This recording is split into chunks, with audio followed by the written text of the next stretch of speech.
What happens when methyl chloride reacts with sodium in presence of dry ether? Benzene reacts with concave sulfuric acid. Propene reacts with HCl in presence of peroxide. Ethyne reacts with sodium. Ozonolysis of ethene. तो सबसे पहले हम लोग यहाँ पर question number 5 को solve करते हैं, ठीक है। ओजोनोलाइसिस ऑफ इथीन देखते हैं क्या होता है। तो ये है मेरा इथीन, ठीक है। ये मेरा क्या है, तो इथीन है ये, ठीक है। अब जब इस इथीन का हम लोग ओजोनोलाइसिस करवाएंगे, ध्यान दोगे, जब इसे हम लोग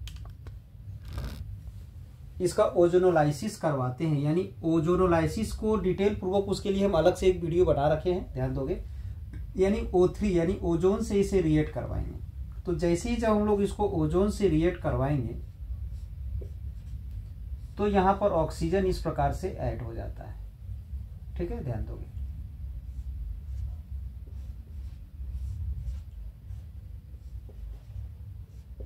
इस प्रकार से ऑक्सीजन ऐड हो जाता है।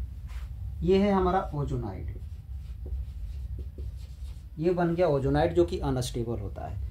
जब इसका हम लोग जिंक के साथ हाइड्रोलाइसिस करवाते हैं, जिंक से इसका हम लोग हाइड्रोलाइसिस जब करवाते हैं तो ध्यान दोगे,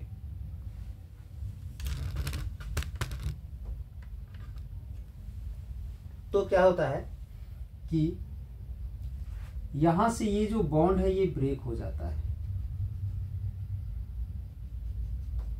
ये बॉन्ड ब्रेक हो जाता है और ये जो ऑक्सीजन है यहां से रिमूव हो जाता है। तो बच जाता है हमारा HCH डबल बॉन्ड O, इस प्रकार से ये बच जाता है।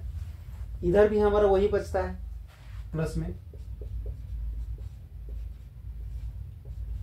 ये बच जाता है, ठीक है। दोनों तो एक ही चीज है। तो इसको इस प्रकार से ना लिख करके हम डायरेक्ट ऐसे इस प्रकार से लिख सकते हैं, डबल करके HCHO, या तो ये लिखो या तो ये लिखो। और ये है क्या हमारा, तो फॉर्मल्डिहाइड। यानी जब हम लोग इसका ओजोनोलाइसिस करवाएंगे तो क्या बनेगा, तो फॉर्मल्डिहाइड बनेगा। अब इसके बाद हम लोग 4 नंबर में ध्यान देते हैं। 4 नंबर में ध्यान दोगे, इथाइन। ये है मेरा इथाइन, ठीक है, ये इथाइन है। जब इसे हम लोग सोडियम से रिएक्ट करवाएंगे लिक्विड अमोनिया की उपस्थिति में, लिक्विड अमोनिया, ठीक है, लिक्विड अमोनिया की उपस्थिति में, तो यहां पर बन जाएगा ये sodium salt of acetylene. Sodium salt of acetylene क्या है ये, तो सोडियम साल्ट ऑफ एसिटाइलिन बन जाएगा। 3rd नंबर है propene reacts with HCl in presence of peroxide. तो एक चीज ध्यान में रखोगे, जब किसी अल्कीन को, अनसिमेट्रिकल अल्कीन को हम लोग रिएक्ट करवाते हैं इस रिएजेंट से, इस प्रकार का अनसिमेट्रिकल रिएजेंट से पेरोक्साइड की उपस्थिति में, तो वो जो है सो एंटी मार्कोनिकॉफ रूल के अनुसार रिएक्ट करता है। बट एक चीज हमेशा याद रखोगे कि एंटी मार्कोनिकॉफ रूल जो है सो HBr में होता है, HCl में नहीं होता है। अगर हम यहाँ पर प्रेजेंटिंग में पेरोक्साइड लें या ना लें, इसमें जब HCl ले लिया गया तो ये मार्कोनिकॉफ रूल को ही फॉलो करेगा, ठीक है। एंटी मार्कोनिकॉफ रूल इसके प्रेजेंटिंग में तभी होता है जब HBr प्रेजेंट होता है। बट यहाँ पर ये प्रेजेंट रहे या ना रहे, ये HCl जो है सो मार्कोनिकॉफ रूल के अनुसार ही जाएगा, तो ध्यान दोगे। ये है प्रोपीन। जब इसे हम लोग रिएक्ट करवा रहे हैं HCl से पेरोक्साइड की प्रेजेंटिंग में,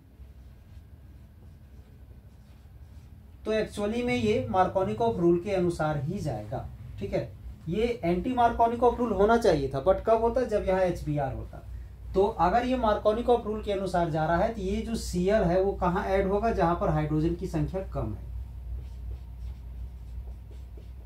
यानी यहां पर Cl आ जाएगा और यहां पर हाइड्रोजन, तो ये क्या बनेगा, 2 क्लोरो प्रोपेन बन जाएगा, ठीक है। अब इसके बाद सेकंड में ध्यान दोगे, नेक्स्ट है benzene reacts with conc H2SO4। तो इसमें क्या होता है, सल्फोनेशन होता है, ध्यान दोगे। ये बेंजीन है, जब इसे हम लोग रिएक्ट करवाते हैं